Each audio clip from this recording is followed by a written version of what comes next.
তখন উনি যখন ৭৬ সালে হসপিটালে অসুস্থ ছিলেন, আমি দুইটা স্মৃতিচারণ করব।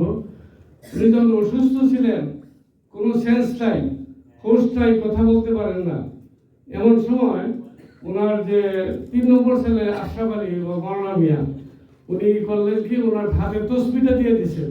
এটা আমার সচক্ষে দেখা। তসবি দেওয়ার পরে উনি আল্লাহ আল্লাহ শব্দ করে তসবি টানতেছেন। কেরামতুল আউলিয়ায়ে হাক্কুন, কেরামতুল আউলিয়ায়ে হাক্কুন। হযরত মওলানা আতিফ রহমাতুল্লাহ আলাইহি এমন কেরামত ছিল।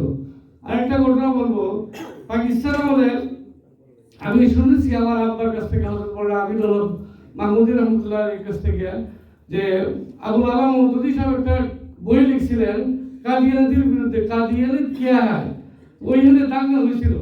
এই বইয়ের কারণে দাঙ্গা হওয়ার পরে পাকিস্তানের প্রশাসন মওলানা আবুল আলা মওদুদীকে ফাঁসির রায় দিল প্রশাসনে। এরপরে এর জন্য হযরত মওলানা, এখানে কোনো রাজনৈতিক দল উনি দেখেন নাই। মওলানা আতিফ রহমাতুল্লাহ আলাইহি একদল উলামায়ে কেরামদেরকে নিয়ে উনি এই পাকিস্তান গেছেন, আইয়ুব খানের কাছে যাওয়ার পরে ওনার ফাঁসি মওকুফ হয়ে গেছে। এরকম অনেক ঘটনা হযরত মওলানা আতিফ রহমাতুল্লাহ আলাইহি ছিল, যেটা আমাদের জানা নাই। আমি স্বচক্ষে ওনাকে দেখেছি, ওনার কাছে মুসাফা করছি, সালাম কালাম হয়েছে, আমাদের বাসাও গেছেন কিশোরগঞ্জে।